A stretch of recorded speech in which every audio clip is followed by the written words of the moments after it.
오늘 요절 말씀은 예레미야 7장 14절과 15절의 말씀입니다. 제가 다시 한번 봉독해 드리겠습니다. 그러므로 내가 실로에 행한 같이 너희가 신뢰하는 바 내 이름으로 일컬음을 받는 그 이 집 곧 너희와 너희 조상들에게 준 이곳에 행하겠고, 내가 너희 모든 형제 곧 에브라임 온 족속을 쫓아낸 것 같이 내 앞에서 너희를 쫓아내리라 하셨다 할지니라. 아멘. 예레미야 당시에 남유다의 정세는 아주 불안하고 또 어두웠습니다. 곧 바벨론의 위대한 왕 느부갓네살이 남유다를 공격하고 있을 때였고, 또 남방의 강대국인 애굽이 바벨론의 확장을 막기 위해서 이곳 팔레스틴을 최후의 보루로 삼았기 때문입니다. 그야말로 이 남유다가 일촉즉발의 위기에 직면해 있습니다. 근데 그때 나라의 지도자 격인 선지자들과 제사장들은 왕과 국민들을 안심하게 하기 위해서, 또 그들로 하여금 이 나라에 대한 걱정을 들어주기 위해서 일관된 목소리로 함께했습니다. 하나님이 우리와 항상 함께 계시다고 하셨지 않느냐? 하나님께서 우리와 함께 하신다는 증거로 지금 이 성전이 우리 앞에 있지 않느냐? 하나님께서 친히 이 시온산은 어떤 세력도 침공할 수 없는 안전한 요새라고, 높은 산성이라고 약속하셨지 않느냐? 우리 선지자 이사야는 이미 200년 전에 시온이 영원할 것을, 또 예루살렘 성이 더 아름답게 회복될 것을 예언하지 않았느냐라고 외치면서 백성들에게 안식과 평화를 선포했습니다. 이런 모습은 출애굽 당시에 가나안 족속들을 두려워하며 그들은 거인이고 우리는 우리가 보기에도 메뚜기 같다라고 그렇게 외쳤던 10명의 정탐꾼들의 모습과는 전혀 다릅니다. 아주 멋진 지도자들의 단합된 모습입니다. 지도자들이 이렇게 단합하니 백성들은 성전을 볼 때마다 안심을 느꼈고 자신들의 미래는 밝다라고 생각했습니다. 그러나 여러분, 이것은 조작된 여론이었습니다. 종교 지도자들이라 불렸던 제사장들과 선지자들은 거짓으로 혹은 계시를 받지 않았음에도 자신들의 인기와 권력을 보장받기 위해서 백성들에게 호도된 의식과 또 잘못된 구원관을 심어주고 있었던 것입니다. 그리고 여기에 세뇌된 백성들은 성전이 있는 것으로 인해서 헛된 안식을 느꼈고, 그리고 만족을 느끼고 있었던 것입니다. 그들은 모두 성전이 있는 이상 우리의 구원은 흔들릴 수 없다라고 생각을 했습니다. 그러나 여러분, 실상 유다교회가 이 조작된 신앙에 의해서, 변질된 복음을 인해서 너무 많이 야훼 하나님을 떠나 있었습니다. 저는 오늘 함께 읽은 이 본문의 말씀을 통해서 하나님께서 무너진 실로의 성소를 통해서 예루살렘 성전을 경고하신다라는 주제로 말씀을 전하겠습니다. 우리는 먼저 이 무너진 성전을 의지하는 유다 백성들을 살펴야 합니다. 대부분의 성도들은 교회 직분자들에 대해서 굉장히 신뢰하는 편입니다. 일반인보다는 뭔가 경건한, 또 보통 사람과는 생각하는 게 다른, 아니면 세상 것들을 취함에 있어서 어딘가 모르게 고귀함을 가지고 있을 것 같은 그런 생각들을 가집니다. 이는 참 좋은 자세입니다.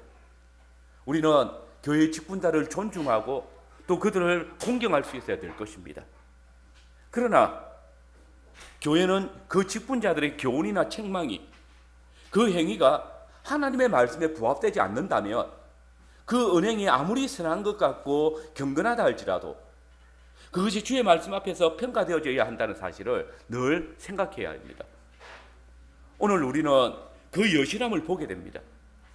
예레미야 당시의 교회 지도자들은 백성들 앞에 악한 것을 말하거나 나쁜 짓을 하지 않았습니다. 그러나 그들은 거짓된 구원과 거짓된 안식을 백성들에게 가르쳤습니다. 왜 그렇게 했습니까? 그것은 이렇게 하는 것이 자신들의 인기를 유지하고 왕궁과의 관계도 지속할 수 있는, 곧 자신들의 권리와 특권을 유지할 수 있는 길이었기 때문입니다. 대세를 따라 흘러가야 살아남을 수 있다는, 대중의 취향을 존중해야 성공할 수 있다는 그런 착각을 가지고 있었습니다. 안타까운 것은 이들 직분자들의 타락과 야합의 결과로 그 거짓된 가르침과 행동의 영향이 지도자들보다 백성들에게 더 큰 타격을 입혔다는 것입니다. 백성들은 불행하게도 이들 직분자들의 왜곡된 진리 안에서 잘못된 안전을 발견했습니다. 어리석은 직분자들에 의해서 주입된 대로 성전이 우리 눈앞에 있는 한 우리는 안전하다 생각했습니다. 성전이 있는 한 예루살렘의 불행이라고는 있을 수 없다라고 생각했습니다. 성전에 대한 그들의 애착은 가히 맹목적이라 해도 과언이 아니었습니다. 예레미야가 성전으로 올라간 그날도 많은 사람들이 성전에 모여 있었습니다. 그들은 성전에 올라오면서 이렇게 노래했습니다. 이것은 야훼의 성전이라. 이것은 야훼의 성전이라. 이것은 야훼의 성전이라. 야훼께서 성전을 파수하고 있으니 이 성은 안전할 것이라. 우리가 열심히 성전에서 야훼 하나님께 제사의 떡을 드리고 있으니 하나님께서 우리를 지키시고 보호하실 것이다. 이 성은 안전하다. 그러나 그 순간 선지자 예레미야는 착각 속에서 자신들의 구원을 노래하는 백성들을 향해서 외쳤습니다. 성전이 너희를 구원한다고? 성전이 너희들의 안전을 보장한다고? 그리고 그의 대답은 단호하고 명쾌했습니다. 천만에 당신들의 그 확고한 신뢰는 어리석고 거짓된 기초 위에 놓인 것이고 너희가 내세우는 그 화려한 믿음은 모래 위에 세워진 것이다. 유다인들은 기초가 잘못된 터 위에 모래 위에 세워진 집 위에 그 나중이 어떻게 되는지 잘 알고 있었습니다. 그들은 야훼께서 집을 세우지 아니하시면 세우는 자의 수고가 헛되고 야훼께서 그 성을 지키지 아니하시면 파수꾼의 경성함조차도 헛되다라는 그 사실을 노래하는 자들입니다. 아무리 많은 예배 행위가 있으시고 또 제사 의식으로 수고해도 야훼께 떡을 제공할지라도 야훼 하나님께서 그 집을 떠나가신다면 그 집을 지키지 아니하신다면 그 수고의 떡이 허사라는 것을 그들은 잘 알고 있었습니다. 예레미야의 선포는 심각한 것입니다. 너희 길과 행위를 바르게 하라. 너희가 무익한 거짓말을 의뢰하고 있노라 선언했습니다. 유다 백성들의 성전에 대한 신뢰를 한마디로 조롱하고 있는 말입니다. 너희 길과 행위는 성전의 가르침을 떠나서 무익한 거짓말을 의뢰하는 것이고 야훼 하나님의 성전이 너희 죽게 주신다는 그 어리석은 말을 너희가 믿고 있다라고 조롱하는 것입니다. 여러분, 성전이 야훼 하나님의 거하시는 집이라는 증거가 무엇입니까? 그 성전에서 하나님의 말씀이 흘러나오기 때문입니다. 야훼의 율법이 그곳에서 흘러나오기 때문에 하나님의 백성들이 그것으로 나아가는 것입니다. 오라 우리가 여호와의 산에 오르며 야곱의 하나님의 전에 이르자. 그가 그의 길을 우리에게 가르치실 것이라. 우리가 그 길을 행하리라 하리니 이는 율법이 시온에서부터 나올 것이요 여호와의 말씀이 예루살렘으로부터 나올 것입니다. 그런데 지금 더 이상 율법이 시온에서 흘러나오지 않습니다. 하나님의 말씀이 예루살렘에서 나오지 않습니다. 아니, 이 말은 야훼의 말씀이 시온에서 나오고 그의 율법이 예루살렘의 야훼의 전에서 흘러나오고 있지만 더 이상 그 백성들이 그 하나님의 말씀을 듣지 않고 있다는 것입니다. 청종하지 않는다는 말입니다. 주님은 여기에 대해서 이렇게 말씀하십니다. 아모스 4장 4절 5절입니다. 너희는 베델에 가서 범죄하며 길갈에 가서 죄를 더하며 아침마다 너희 희생을 3일마다 너희 11조를 드리며 누룩 넣은 것을 불살라 수원제로 드리며 낙한 죄를 소리내어 선포하려무나. 무슨 말입니까? 그들이 매일 모여가지고 제사를 드렸습니다. 최선을 다해서 예물을 드렸습니다. 수원제나 낙한 죄 같은 그저 주시는 은혜에 대한 그 감사를 빠짐없이 제사로 드렸습니다. 매우 헌신적이었고 매우 신사적이었고 예의도 있고 예배에 충실했습니다. 그런데 선지자는 그들의 이러한 열심을 칭찬하지 아니하고 도리어 조롱하고 있습니다. 그들의 이러한 종교적인 열심은 바로 하나님을 모독하는 야훼 하나님의 이름을 망령되이 일컫는 바였기 때문입니다. 그러므로 뭐라고 하십니까? 이스라엘 자손들아, 이것이 너희가 기뻐하는 바니라. 이 일들은 나 야훼가 기뻐하는 바가 아니라 바로 너희가 기뻐하는 바. 이게 뭐 예레미야의 때라고 달라졌을까요? 그때도 열심히 성전에서 제사하고 열심히 성전에 예물을 드렸지만은 이 모든 것들이 전적으로 자기 속에는 옳은 대로 행한 것입니다. 도리어 예레미야와 동시대에 사역했던 에스겔의 기록을 보면 그때 예루살렘 성전은 우상 숭배의 중심지였습니다. 여러분 에스겔 8장을 한번 보십시오. 거기 보면 장로들이 성전 마당에서 투기의 우상을 섬기고 있습니다. 성전 벽면에 각양 가정한 짐승들과 곤충들의 형상들이 새겨져서 그것들을 성전에 들어갈 때마다 섬기고 있습니다. 성전 문으로 들어가니까 여인들이 단무소신을 성전 안에 버젓이 새겨놓고 거기 세워놓고 섬기고 있습니다. 심지어 제단 앞에서는 25명의 제사장들이 바벨론의 신인 동방태양을 향해서 절하고 있습니다. 그러면서도 이것을 야훼의 성전이라고요? 이 멸망에 가장한 것이 가득한 더러운 집에 야훼 하나님께서 계시다고요? 이런 집을 야훼께서 세우시고 지키신다고요? 정말 택도 없는 말이지 않습니까? 여러분, 우리의 신앙은 단순히 교회 안에서만 해당되는 것이 아닙니다. 우리의 모든 일상은 우리의 신앙과 관계되어져 있어요. 하나님은 우리가 드리는 예배의 주인이실 뿐만 아니라 우리의 온 삶과 우리의 모든 것의 주인이십니다. 그러나 보십시오. 이들 유다 백성들은 아니 오늘 교회 성원들도 하나님을 종교적인 영역에서만 제한시켜 가둬놓고 온갖 뇌물성 예물들을 들여서 그분의 한심을 사고자 합니다. 하나님의 한심을 살 수 있는 것이 무엇일까 고민하고 우상이 즐기는 것으로 하나님께서 기뻐하실 것이라고 드리고 있습니다. 하나님이 마치 기름진 것에 돈에 걸신 들린 것처럼 온갖 값진 것으로 아부하고 자기의 원하는 바들을 누리려고 하고 있습니다. 그게 하나님의 복이라고 외치고 있습니다. 그들은 하나님의 명령과 언약의 저주를 쉬 잊어버리고 단지 자기 소견에 옳은 대로 자기가 계획한 길을 열어놓고 그것이 하나님께서 우리에게 알게 하신 길이라고 그 길을 걸어가고 있습니다. 그곳에 하나님이 계시지 않는다 해도 자신이 설정해 놓은 그 하나님이 있기에 그것을 인해서 만족을 얻습니다. 이 얼마나 충격적이고 혁명적인 선언입니까? 여러분, 말씀의 터 위에 세워지지 않는 성전은 더 이상 성전이 아닙니다. 말씀이 육신이 되어 우리 가운데 거하신 그리스도의 터 위에 세워지지 않는 교회는 더 이상 하나님의 거하시는 집이 아닙니다. 그 어떤 아름다운 예배 순서를 가지고 나아갈지라도 야훼께서 정하신 규례를 떠나 있다면 허사입니다. 아무리 많은 액수의 연보와 그 어떤 수고의 땀 흘림이 있다 할지라도 야훼께서 받지 아니하시는 예물과 헌신이라면 우상 숭배에 지나지 않습니다.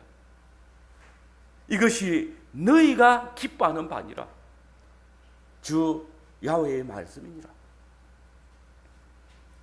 여러분, 오늘 우리 교회는 참된 하나님의 집으로 세워져 가고 있습니까?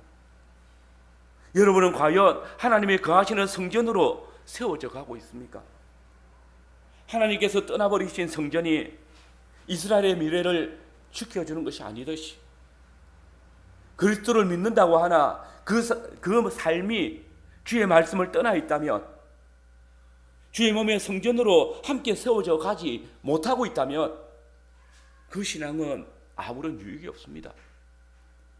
말씀을 떠나 무너진 성전에 하나님께서 함께 하실 수 없기 때문입니다. 우리가 함께 읽은 고린도전서 3장 10절 이하의 말씀에 보시면 바울은 성령에 거하시는 하나님의 집이 어떻게 지어지는지를 말합니다. 그와 또 다른 말씀 사역자들은 오직 말씀이 육신이 되신 예수 그리스도의 복음을 통해서 교회의 틀을 닦습니다.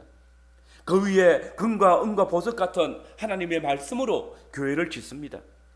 그리고 하나님께서는 불러서 그 집을 판단하시겠다고 하십니다. 기억하십시오. 직분자들은 오직 주의 말씀을 따라 하나님의 집을 지어가야 합니다. 그래야 그 집은 모든 날 마지막에 공적을 불로 심판하실 때에 불타지 않습니다. 그 집이 무너지지 않습니다. 하나님의 백성들이 망하는 이유는 단 한 가지입니다. 그들이 하나님을 아는 지식이 없어서입니다. 하나님이 친히 자기를 계시하시지만 직분자들을 통해서 제대로 가르쳐지지 않아서, 바르게 세워지지 않아서 그 계시된 그 모든 날 마지막에 아들을 통해서 우리에게 나타나신 만군의 하나님께서, 주 예수 그리스도께서 세상을 심판하실 때에 불타고 무너지고 망하는 것입니다. 교회가 말씀의 터 위에 세워지지 않으면 그 건물이 아무리 아름답고 화려하게 보여도 주님의 집이 아닙니다. 직분자들이 말씀의 원리를 따라 교회를 섬기고 성도들을 돌보지 않으면 그 직분자들의 사회적인 면면이 아무리 뛰어나고 훌륭해도 그것이 하나님의 집을 지을 수 없습니다. 성도들이 하나님의 말씀을 사모함이 없고 말씀을 따라 자라가는 일에 있어서 관심이 없다면 그 교회 안에 아무리 스펙이 뛰어나고 여탄 능력이 많아도 그 교회가 성령에 거하시는 집이 될 수는 없는 것입니다. 여러분, 우리를 당신의 성전 삼으시기 위해서 말씀이 육신이 되신 참 성전이신 그리스도 안에 거하십시오. 우리를 당신의 집으로 삼으시며 그리스도 안에서 산돌로 부르신 산돌이신 그리스도와 연합하십시오. 주의 보내신 성령 안에서 주님의 선하신 뜻을 따라 성도들을 온전하게 하고 섬기며 주의 몸을 세우는데 직분자의 직임을 감당해야 됩니다. 참으로 우리 교회가 말씀, 곧 교회의 머리이신 그리스도를 사랑함으로써 그의 몸된 교회를 위해서 헌신하는 자세로 수고로이 섬길 때에 교회가 하나님의 집으로 자라갈 수 있습니다. 하나님께서는 우리를 당신의 성전돌로 삼으셨습니다. 오늘 우리 교회가 주의 말씀을 따라 세워져 가고 모든 성도들이 주의 거하실 성전으로 지어져 감으로써 삼위 하나님으로부터 오는 참 평안과 참된 기쁨이 넘쳐나기를 바랍니다. 두 번째로 무너진 성전 제사를 경멸하시는 야훼 하나님이십니다.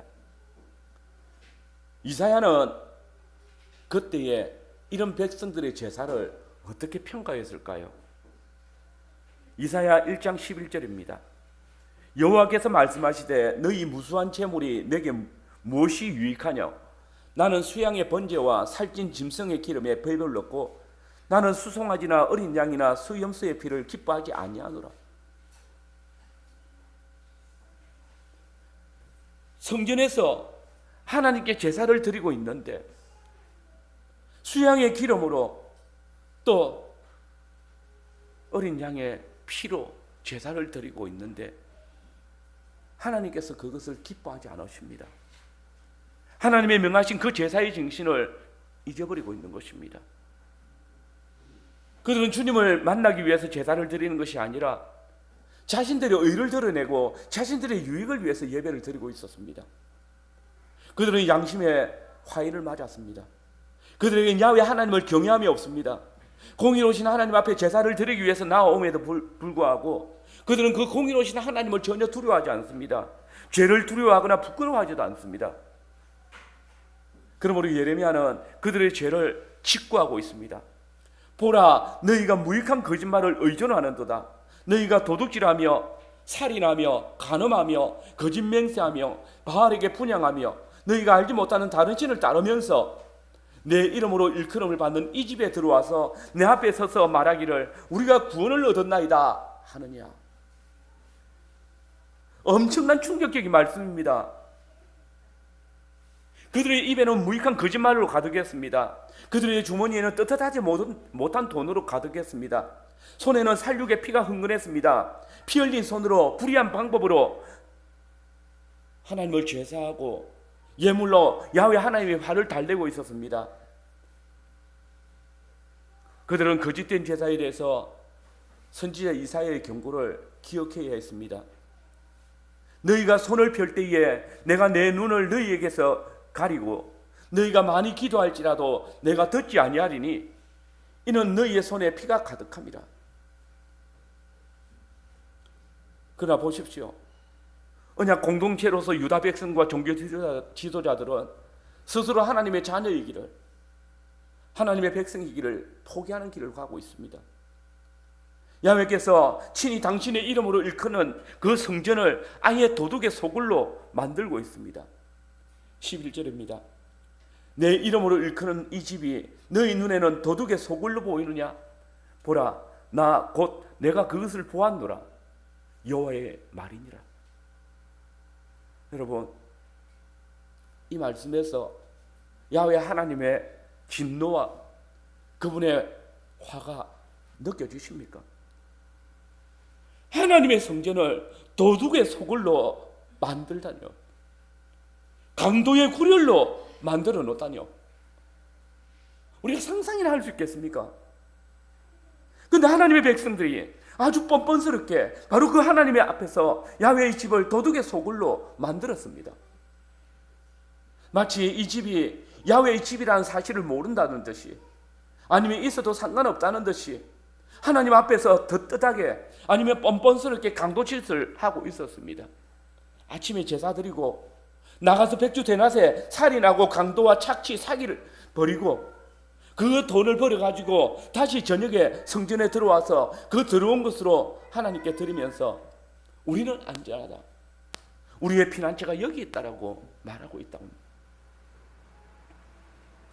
온 세상에 복의 근원이 되어야 될 언약 공동체 안에서 주의 말씀과 그분의 영광이 두루 비춰야 할 성전에 도둑들이, 강도들이 득실거리고 연약한 자들은, 또 탈취를 당한 자들은 그 강도 맞은 것을 신원하기를 원하지만은 신원할 곳을 찾지 못해서 죽어가고 있는 그런 역설적인 상황이 지금 언약 공동체 안에서 재현되어지고 있는 것입니다.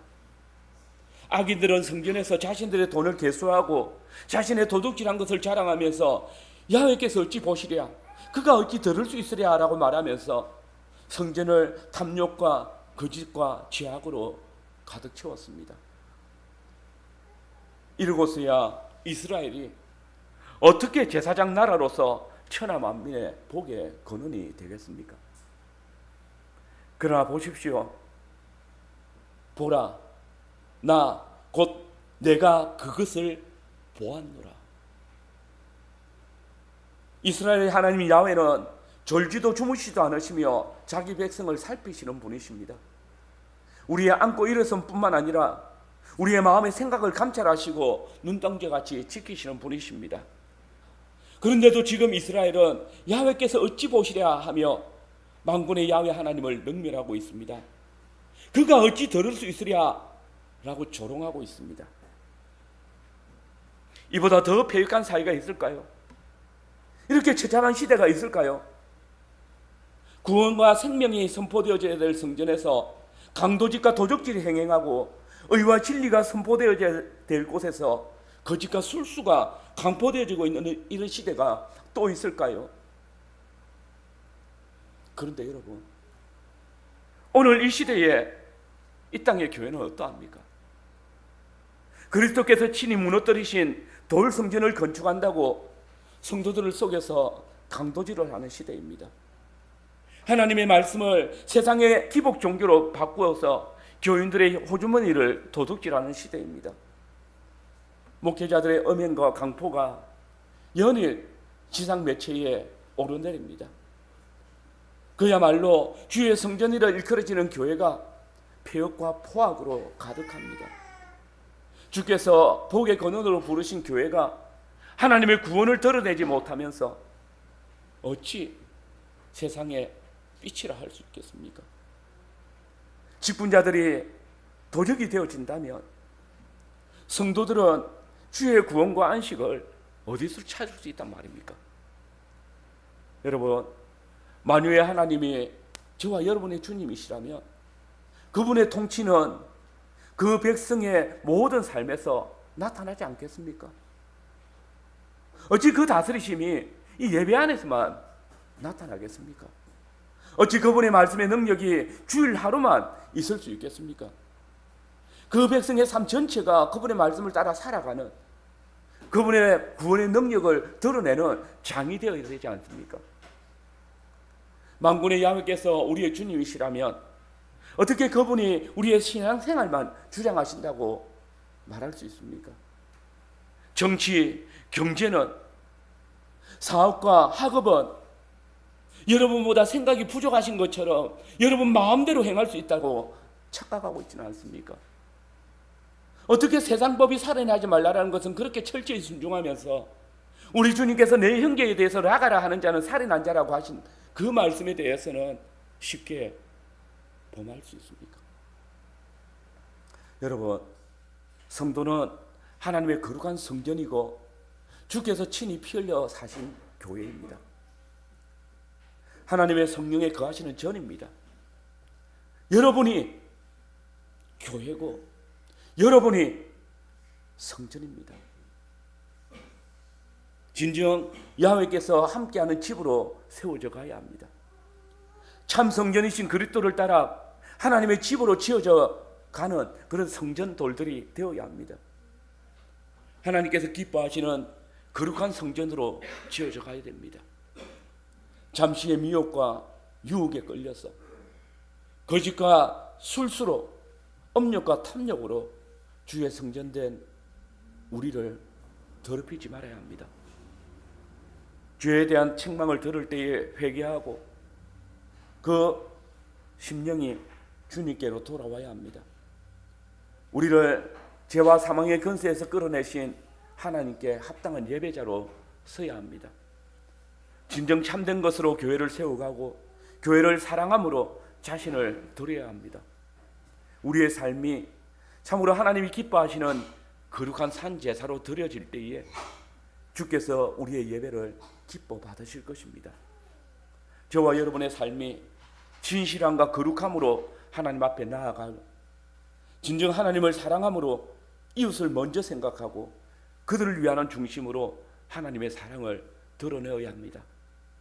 세상에 대해서 하나님 나라의 의와 공도가 무엇인지 밝히 드러내고 오직 우리 하나님의 말씀을 바르게 청종하고 지켜 행할 때에 우리가 제사장 나라로서 왕같은 제사장으로서 땅을 정복하는 것이고 그때의 세상이 교회를 여러분들을 두려워하며 또한 칭송할 것입니다.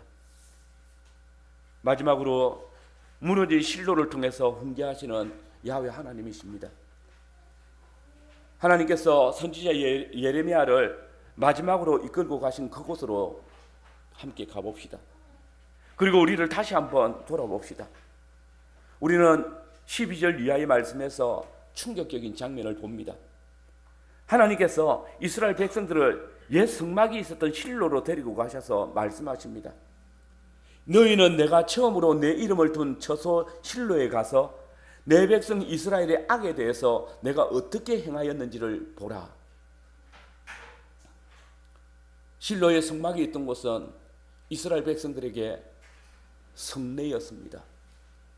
하나님의 보이는 말씀이었습니다.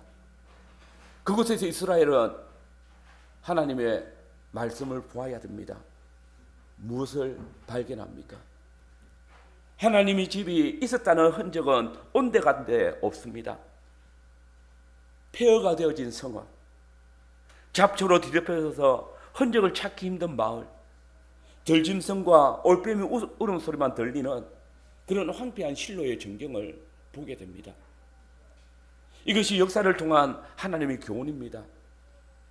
주께서 이전에 하나님의 도성으로 화려하였던 이스라엘의 중심으로 야훼 하나님의 교회가 다스렸던 이 실로가 야훼 하나님께서 함께하지 아니할 때에 황폐하여지고 형편없이 무너져 버린 그 모습을 보여주고 있습니다.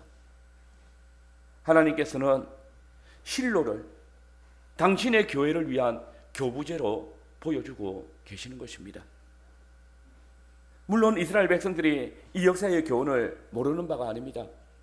그들은 실로가 어딘지 또 지금 어떻게 되었는지 모를 리가 없습니다. 이미 이스라엘의 역사의 지평 속으로 사라져버린, 처음 야훼께서 당신의 이름을 두셨던 그 성소가 있었던 곳, 야훼 언약궤가 안치되었던 그곳 실로, 이스라엘 백성들이 절기가 있을 때마다 함께 모였던 곳 실로, 한때 하나님께서는 그곳에서 당신을 나타내셨고 그곳에서 자기 백성들을 기쁨으로 만나셨고 당신의 이름을 거기 두셨습니다. 그 백성들을 다스리셨습니다. 그러나 보십시오, 그 백성이 하나님의 언약을 깨뜨리고 죄악 가운데 거할 때에 하나님께서 실로의 성소를 파괴하셨습니다. 버리셨습니다. 언제 하나님께서 이 실로를 버리셨습니까? 사사시대에 왕이 없음으로 백성이 각각 자기 속인에 옳은 대로 행한 그때에 야훼께서 실로에서 이스라엘의 왕으로 계시지 않았습니까? 그러나 그때 그 백성들은 왕이신 하나님의 다스리심을 순종하지 않았습니다. 실로에서 흘러나오는 하나님의 말씀을 듣지 않았습니다. 이스라엘 백성들은 하나님을 버렸습니다. 심지어 엘리 대제사장 때 대제사장과 그의 아들 제사장들조차도 하나님을 이스라엘의 왕으로 인정하지 아니하고 야훼의 성막을 창녀들의 신전으로 만들었습니다. 더 이상 실로에서 하나님의 말씀이 선포되지 못하게 만들어 버렸습니다. 그렇습니다. 그 백성이 야훼 하나님을 떠날 때에, 직분자들이 하나님의 말씀을 더럽힐 때에, 하나님의 집이 우상의 신전처럼 더럽혀졌을 때에 하나님의 말씀이, 하나님의 다스리심이 이스라엘을 떠나게 되었습니다. 이것이 사무엘상 4장에 야훼의 궤가 실로를 떠나 블레셋 손으로 그리고 베세메스 사람의 손으로 기럇 여아렘으로 옮겨가는 여정입니다. 야훼의 말씀이 실로를 떠나신 것입니다.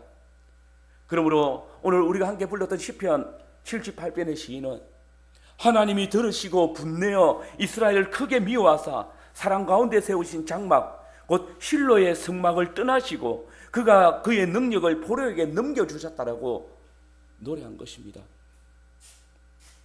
왜 하나님께서 실로의 성막에 분을 내십니까? 당신이 친히 세우신 성막이지 않습니까?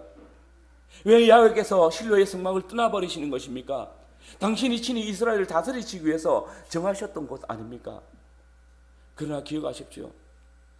야훼의 성막이 있었고 언약궤가 있었던 곳이라도 야훼를 경외하지 아니하며 하나님의 말씀을 청종하지 아니할 때에 하나님께서 성막을 버리시는 것입니다. 그 집을 떠나시는 것입니다.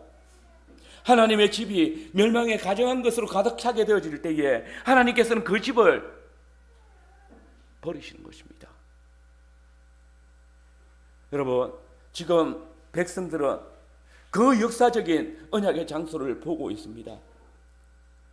그러나 지금 그들의 눈앞에 놓여진 실로는 그 수많은 언약의 역사가 흔적도 없이 다 사라졌고 폐허만 남아 있습니다. 왜 이렇게 되었습니까? 이 사실을 분명히 기억하십시오. 실로가 패망한 것은 야훼께서 예루살렘을 당신의 성전으로 세우시기 위해서 정하셨기 때문이 아닙니다. 실로에서 행하여졌던 그 죄악으로 인해서, 그 우상 숭배로 인하여서, 그 직분자들의 패역함을 인하여서 실로가 더럽혀졌기 때문입니다. 더 이상 하나님께서 머무를 수 없었기 때문입니다. 그러면 하나님께서 왜 폐허가 된 실로를 그 백성들에게 보여주십니까? 하나님께서는 바로 유다 백성들과 종교 지도자들의 이 잘못된 역사의식과 신앙을 질책하고 계시는 것입니다. 그들은 지금 거룩한 성 예루살렘이, 그 위에 세워진 성전이 자신들의 구원을 보장해 주는 것으로 여기고 있습니다. 실로의 패망은 야훼께서 실로를 버리시고 예루살렘을 택하셨기 때문이라고 여기고 있습니다. 지금은 예루살렘에 성전이 있기에 우리는 안전하다라고 노래하고 있습니다. 유다 종교 지도자들 중에 그 누구도 예루살렘이 실로와 같은 운명에 놓이게 될 것이라고 상상하지 않습니다. 그러나 실로를 향하신 하나님의 심판은 예루살렘 종교 지도자들의 그 패역한 제사와 가정한 우상 숭배에 대한 심판이고, 그 백성들에게 보여주시는 언약의 저주의 공개적인 경고였습니다. 만약 어떤 성읍이든지 그것이 설령 야훼 하나님 당신이 택하신 예루살렘 성읍이라 할지라도, 아니 당신이 정하신 성전이라 할지라도 실로에 나타났던 죄가 드러난다면 동일한 언약의 저주가 임할 것이라고 경고하십니다. 그러므로 예레미야 26장 6절에 보시면 야훼께서는 이 예루살렘의 결국에 대해서 내가 이 성전을 실로같이 되게 하고 이 성을 세계 모든 민족의 저주거리가 되게 하리라 라고 선포하십니다. 하나님께서 오늘 우리에게 왜 실로의 역사를 다시 돌아보게 하십니까? 내가 너희에게 말하되 새벽부터 부지런히 말하여 해도 듣지 아니하였고 너희를 불러도 대답하지 아니하였느니라. 그들이 실로에 행한 모든 악을 다 행하면서도 새벽부터 부지런히 그들의 죄를 하나님의 말씀이 드러내 주어도 그 말씀에 귀 기울이지 아니하고 대답하지 않았기 때문입니다. 여러분, 지금 이 본문을 보면서 우리의 생활 속에서 아버지 하나님의 심정을 한번 생각해 보십시오. 어떤 부모가 자녀가 악한 길을 걸어가는 것을 내버려 둘 수 있겠습니까? 바른 길로 인도하려고 새벽부터 부지런히 일깨우지 않겠습니까? 그러나 그 자녀가 그 말을 버리고 패역한 길로 갈 때에 그 아비의 어미의 심정이 어떠하겠습니까? 아버지가 그 길로 가면 안 된다고 아무리 불러도 대답하지 아니하고 내 인생 내가 산다고 앞에 있는 그 사망의 구름떨기로 달려간다면 그 마음이 어떠하겠습니까? 그때 여러분들은 그 자녀에게 어떻게 행하겠습니까? 그대로 그 길을 가도록 내버려 두십니까? 아니면 달려가서 잡아 꾸짖고 때려서라도 바른 길로 인도하겠습니까? 혹 이렇게 하는 것이 부모가 자녀에 대한 직분을 남용하는 것입니까? 이렇게 하는 것이 자녀가 죽기를 원했습니까?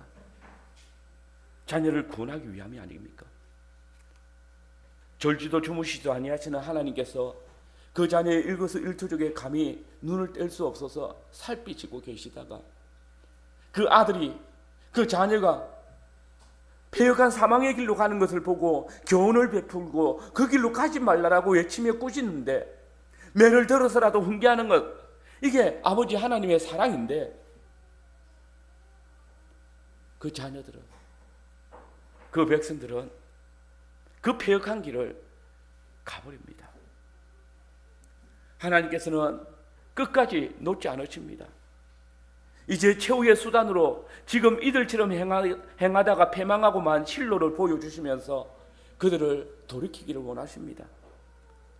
이 시간 우리에게 그 죄악으로 폐허가 된 실로를 보이십니다.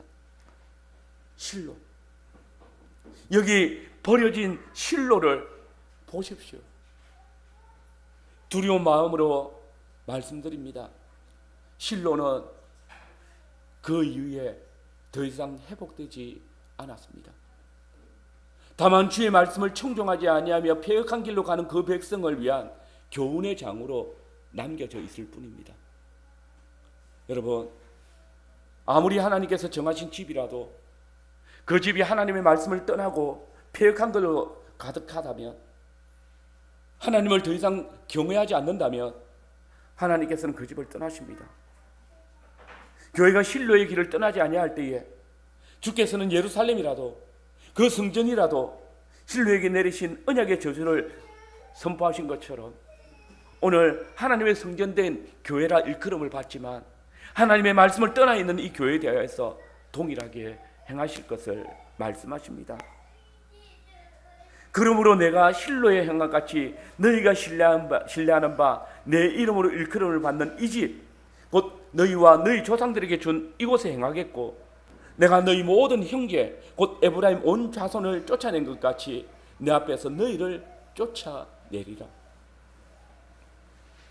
그리고 실제로 이 말씀은 그대로 성취되어서 불과 20년 후에 남유다는 약속의 땅에서 쫓겨났습니다.